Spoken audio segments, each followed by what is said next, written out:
Well, happy Labor Day for the week of September 1st. This is a Cybersecurity Whisper. Thanks for joining us.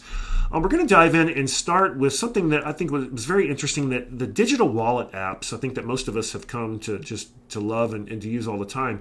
They are new, as you can imagine, they are now the new frontier for card fraud. There was an academic study that was presented last week at a security conference, and the researchers detailed several vulnerabilities in the modern financial ecosystem that can be exploited by the threat actors to add stolen cards to digital wallet apps and conduct transactions with stolen funds without ever being detected. And so the study looked at several major U.S. banks: Amex, Bank of America, Chase, Citi, Discover, U.S. Bank. And they looked at three of today's top digital wallet providers: Apple, Google, and PayPal. And they discovered several issues impacting how banks and digital wallets interact that can be exploited for these attacks. The first is an issue in how the cards are added to the digital wallet apps. The problem resides in the fact that some banks, unbelievably, they don't enforce multi-factor authentication, and they allow users to add a card. When you get a card in the mail, you can add that card to your wallet by simple knowledge-based authentication. Think about that's your zip code, billing address, or other details that's usually included when the bad guys buy this batch of cards from the dark web. And this can easily all be prevented by enforcing MFA and sending an SMS or a push notification to the victim's phone number. Again, a challenge that not many attackers would be able to bypass. Second, even if the victim does detect that the card was stolen and you click in the app, you click that lock button on your credit card, well, unfortunately, that doesn't work. The threat actor can still use the previously added card in the wallet without requiring re-authentication. And this is because banks, they assign digital wallets a PAN ID, or a primary account number ID, and a payment token when you add the card. Well, when you replace the card, banks release a new PAN ID and a new payment token, but for your convenience, they automatically push that to all the wallets where the card was added, assuming that the wallets are controlled by the legitimate owner. Those tokens then allow the threat actors to continue using the digital wallets, but now they're authorized to make purchases against the new reissued card. So again, hopefully these financial institutions will look at their end-to-end architecture and add and increase security. Unfortunately, security and usability, this may require that us consumers add a few more steps when we have to reissue a new card and when we add a first card. But again, it's all balancing out the usability and security and not having to deal, hopefully, with as much fraud. Moving on to the next story, Telegram. I'm sure you've heard about the Telegram founder that was arrested. Telegram, if you're not familiar, is an encrypted end-to-end app for your phone. It not only does chat, but it has other like file management features and stuff where you can do command and control and such. And so it's used for most any app and most any service on the internet that can be used for good is also used for bad. And so Pavel Durov is the founder of Telegram. And it's interesting because 6 years before he landed in a French holding cell, the founder of the messaging app was in a very different position in France. He was having lunch with the French president. And this was back in 2018, and it hasn't been previously reported, but the French president invited the Russian-born Durov to move Telegram to Paris. But Durov declined, and then the French leader even discussed granting French citizenship to him. But on this past Saturday, they detained Durov in an investigation that poses the most serious threat to the anti-authority ethos of Telegram since the app was founded back in 2013. His arrest has brought into sharp focus the fraught relationships that this 39-year-old Durov has had with governments around the world, which have attempted to woo and control him, but they've often failed at both. And in 2017, the year before the meeting with the French president, French spies targeted Durov in a joint operation with the United Arab Emirates, and they hacked his iPhone. And this spy operation, which they call Purple Music, the French officials, they did this because they were acutely concerned about the Islamic State's use of Telegram to recruit operatives and to plan attacks. And so governments have targeted Durov because of the groups that were drawn to his app, which they range from pro-democracy demonstrators to dissidents to Islamic militants, drug traffickers, and cyber criminals. And for years, the company has ignored subpoenas and court orders sent by law enforcement authorities, which piled up in a rarely checked company email address, according to a person close to Durov. So this week, the Paris prosecutor's office said Durov, he was detained as part of an investigation into whether his platforms are enabling online criminality, including the exchange of child pornography, drug trafficking, and the sale of unauthorized encryption software. And the investigators are examining whether his online platforms are breaking French law by refusing to cooperate with authorities in countering this illegal content. Now for a real positive story, certainly one that I think deserves a lot of credit, a lot of hard work. So Mainline Health is a not-for-profit health system that serves portions of Philadelphia and its western suburbs. Well, of course, it faces the cybersecurity threats common to others in the healthcare sector. With threat actors and significant incentives they have to extort healthcare delivery organizations by compromising patient dignity and safety. Well, when you talk to their CISO, Aaron Wiseman, saying that, those attacks manifest themselves in the form of social engineering attacks, malware delivery attempts, and phishing. And of course, he said there's no avenue that they're free from attempted compromise in their cybersecurity program.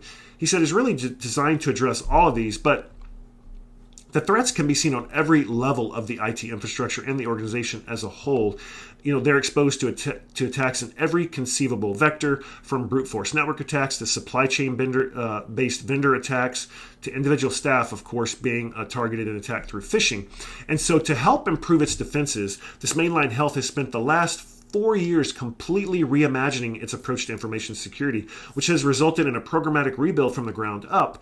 Their focus, of course, comprehensively addresses people, process, and technology. And so what they did is one of the most notable security efforts to date is the adoption of chaos engineering.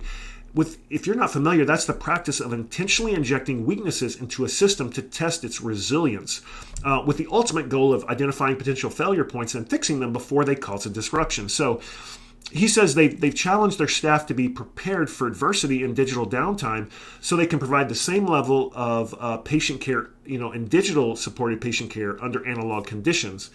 And based on their anecdotal research, the highest probability of patient safety impacts during a ransomware attack occurs during the transition from digital to analog supported patient care. And their goal is to eliminate that. So kudos to them. This year, the cybersecurity department, we talk about cybersecurity and the challenge we have generating ROI and really positively impacting the business instead of just being the department of no. Well, this year, the cybersecurity department there drove planned downtimes across the health system to establish its capabilities. And their idea of future state is to randomize exercises, announce a downtime on a patient care floor immediately when it happens, and then have their clinical staff revert to analog processes. And they said ultimately the transition will be seamless. Remember, each cybersecurity event, whether planned or not, offers an opportunity for all of us to find ways to build our resiliency muscle and protect our patients, he says. Preparation is key, and each downtime event provides an opportunity to discover ways to improve resiliency.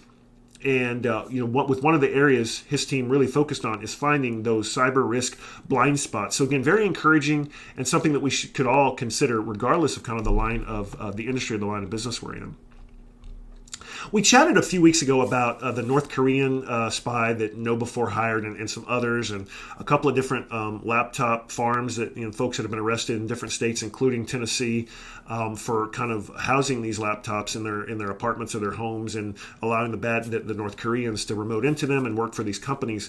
Well, there's an article this week about that CISOs, interestingly, the security teams need to work closer with the HR, the human resources, the people and culture teams to carry out tighter vetting of new hires to ward off these potential moles who are increasingly finding their way onto company payrolls and into their IT systems. And so, again, North Korea is actively infiltrating Western companies using skilled IT workers who use fake identities to pose as remote workers with foreign companies, typically, but not exclusively in the U.S.